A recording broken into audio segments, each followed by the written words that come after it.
গল্পদূতের নতুন পর্বে আপনাকে স্বাগত। আপনার জন্য আজকে আমরা নিয়ে এসেছি আরও একটি ভূতের গল্প। গল্পটির নাম 23শে এপ্রিলের রাত। লিখেছেন সুশোভন বসু। গল্পটি আমরা নিয়েছি রক্তকরবী প্রকাশিত এক ঝুড়ি ভূতের গল্প বইটি থেকে। আজকের গল্প পাঠে অন্যান্য চরিত্রে আছে স্বরূপ প্রামাণিক। শুনতে থাকুন 23শে এপ্রিলের রাত।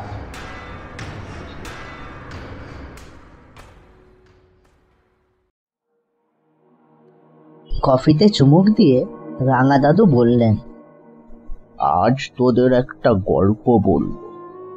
আসলে এটা গল্প নয়, সত্যি ঘটেছিল।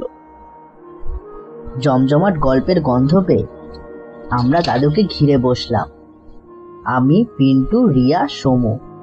গল্পটা যাতে খুব ভালো করে শোনা যায় তার জন্য রিয়া দাদুর মুখোমুখি বসলো। আসলে রাঙা দাদু খুব সুন্দর গল্প বলতে পারেন। তার গল্প বলার গুণে ঘটনার দৃশ্যগুলি যেন চোখের সামনে ভেসে ওঠে। প্রতি বছর ক্রিসমাসের ছুটিতে আমরা মামার বাড়ি বেড়াতে যাই। মামার বাড়িতে ভারী মজার অনেক জিনিস আছে, তার মধ্যে অন্যতম রাঙা দাদু। রাঙা দাদু মানেই নতুন নতুন জায়গায় বেড়ানো, মজার মজার গল্প। বিকেলবেলায় প্রতিদিন আমরা রাঙা দাদুর সাথে বেড়াতে যাই। নদীর ধারে, কালী মন্দিরে, ফরেস্টে, পার্কে, আরো কত জায়গায়। বেরিয়ে এসে হাত পা ধুয়ে চোখে মুখে জল দিয়ে সন্ধ্যাবেলায় মুড়ি তেলে ভাজা খেতে খেতে গল্প শোনা সত্যিই দারুণ। রাঙা দাদু রেলে চাকরি করতে, বছর 2 হলো রিটায়ার করে গেছে।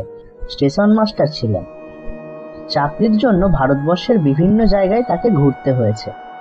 প্রথম পোস্টিং নাগপুরে, সেখান থেকে রায়পুর, বিলাসপুর, ভুবনেশ্বর, কটক হয়ে খড়গপুর। খড়গপুরে 3 বছর থাকার পর সাঁতরাগাছি থেকে রিটায়ার। চাকরির জন্য যেমন দেশের নানান প্রান্তে থেকেছেন রাঙা দাদু, তেমনি তার বেড়ানোর খুব স্বপ্ন ছিল। প্রতি বছর মামাদের গরমের ছুটিতে কোথাও না কোথাও বেড়াতে নিয়ে যেতেন। গত বছরের আগের বছর রিটায়ার করার পরই বেড়াতে গেছিলেন কাশ্মীর। ফেরার পথে অমৃতসর, ভূস্বর্গ কাশ্মীরের গল্প শুনেছিলাম গতবারে মামার বাড়িতে এসে। পেহেলগাঁও, সোনমার্গ, গুলমার্গ, শ্রীনগরের প্রাকৃতিক বর্ণনা দিয়েছিলেন রাঙা দাদু এত সুন্দরভাবে যে আমরা মুগ্ধ হয়ে তা শুনেছিলাম। সেই সব দৃশ্যগুলোও যেন এখনো চোখের সামনে ভেসে ওঠে। খুব ইচ্ছা ছিল কাশ্মীর যেতে। সময় সুযোগ মতো যেতেই হবে কাশ্মীর। রাঙা দাদুর কাছে কালিম্পং এর গল্প শুনে আমরাও গিয়েছিলাম গত বছর গরমের ছুটিতে। দারুণ লেগেছে কালিম্পং। লাভা, ঋষভ, গরুমরা ফরেস্ট। কালিম্পং এর দেলো পাহাড়, সায়েন্স সিটি, মন্দির এগুলো তো সুন্দর বটেই, কিন্তু সবচেয়ে সুন্দর লেগেছে গ্রিন ভিউ নার্সারি।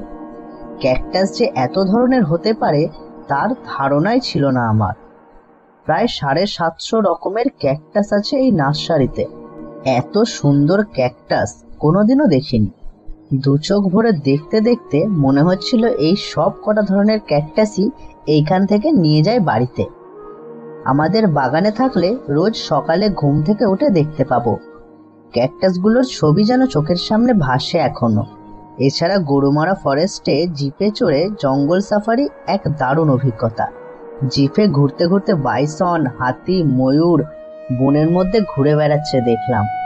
চিড়িয়াখানায় হাতি ময়ূর দেখেছি খাঁচার মধ্যে, কিন্তু জঙ্গলের মধ্যে এরা স্বাধীনভাবে ঘুরে বেড়াচ্ছে তা দেখিনি কোনোদিনও। দাদু বলতে শুরু করলেন, সেদিন ছিল নাইট ডিউটি। অনেকদিন পর নাইট ডিউটি করছি, কারণ স্টেশন ম্যানেজার হওয়ার জন্য দিনের বেলা জেনারেল ডিউটি করতে হয়। তবে অ্যাসিস্ট্যান্ট স্টেশন মাস্টাররা কেউ ছুটি নিলে তার জায়গায় ডিউটি করতে হতো। সেদিনও সেরকম অবস্থা। জিতেনবাবু হঠাৎ ছুটি চাইলেন। বাবা অসুস্থ, ডাক্তার দেখাতে যাবেন। সেই জিতেনবাবুর জায়গায় ডিউটি করছি। কেবিনে আমি ছাড়াও 2-1 জন পয়েন্টসম্যান এবং পোর্টার আছেন। পয়েন্টসম্যান নির্মল মাহাতোর বাড়ি লখনৌর একটা গ্রামে। আপ ডাউন লাস্ট ট্রেন চলে যাওয়ার পর নির্মল তার দেশের বাড়ির গল্প করছিল।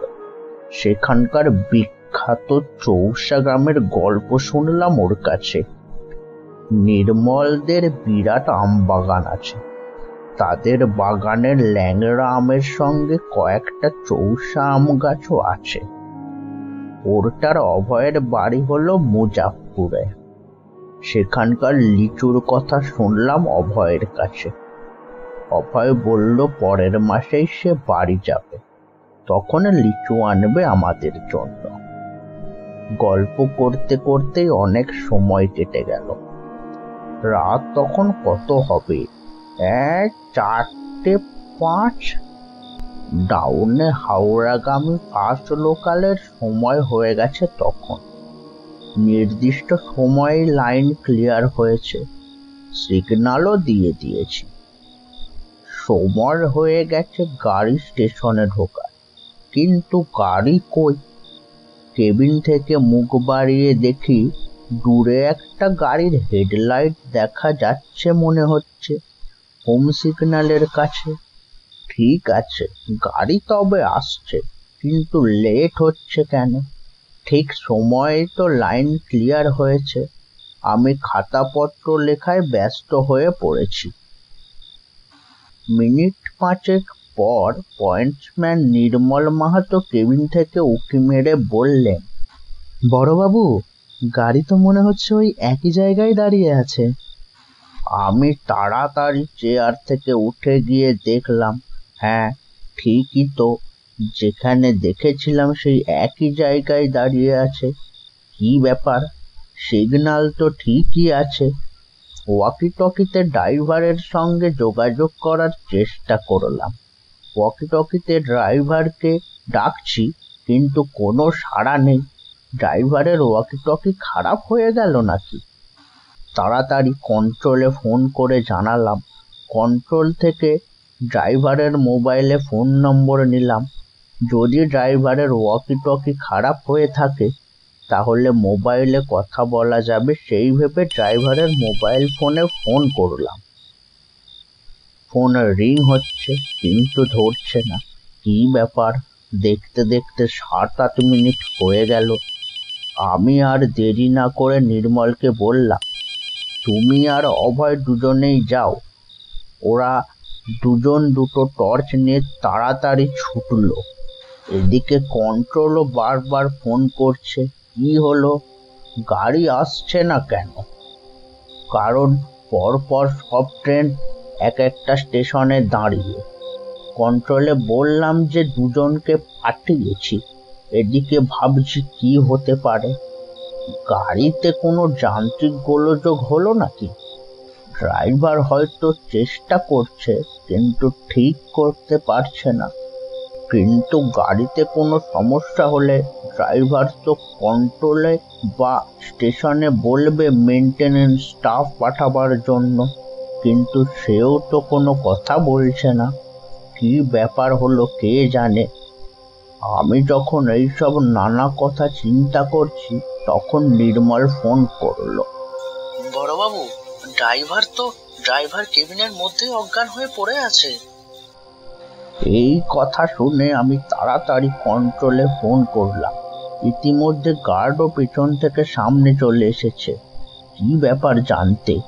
গার্ডের সঙ্গে আমি মোবাইলে কথা বললাম। ড্রাইভারকে তো ডাক্তার দেখাতে হবে। লোকাল ডাক্তারকে ফোন করলাম, কিন্তু গাড়িটা তো স্টেশনে নিয়ে আসতে হবে। গাড়িটা আনবে কে? তারও ব্যবস্থা হলো। ওই গাড়িতেই একজন ড্রাইভার যাচ্ছিল, তার সকালে গাড়িতে ডিউটি আছে। সেই কম্পার্টমেন্টে বসেছিল। গাড়ি দাঁড়িয়ে আছে, ছাড়ছে না দেখে নেমে এসেছে। সেই গাড়ি চালিয়ে স্টেশনে নিয়ে এলো। স্টেশনে গাড়ি পৌঁছানোর পর আমি কেবিন থেকে নেমে দেখতে গেলাম কি হয়েছে। ড্রাইভারের চোখে মুখে জল দিতে সে চোখ মেলে তাকালো। ইতিমধ্যে ডাক্তারও চলে এসেছে।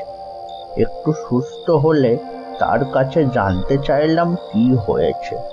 সে বলল, যখন যখন হোম সিগন্যালের কাছাকাছি এসেছি তখন হঠাৎ দেখি আমার পাশের সিটে ডিকে গুপ্ত বসে আছে।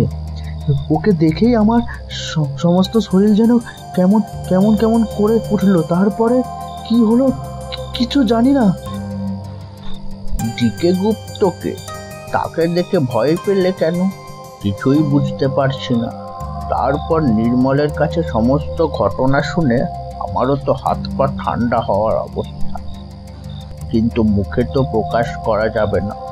ঘটনা হলো, গত বছর ঠিক এই দিনে, এই 23শে এপ্রিল এখানে একটা অ্যাক্সিডেন্ট হয়। হাওড়াগামী ফার্স্ট ডাউন লোকাল পাঞ্জাব মেলের পিছনে ধাক্কা মারে, তাতেই মারা যায় ডাউন লোকালের ড্রাইভার ডিকে গুপ্ত। রাঙা দাদু যখন গল্প শেষ করলে তখন দেখি রিয়া চাদর মুড়ি দিয়ে দাদুর কাছে সরে গেছে।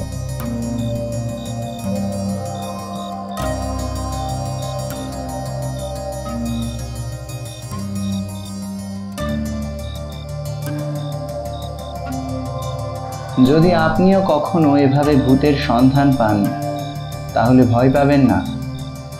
তাদের সাথে দু মুহূর্ত হেসে খেলে কথা বলে নেন, হয়তো তারা আপনার হাল হকিকত জানতে এসছে।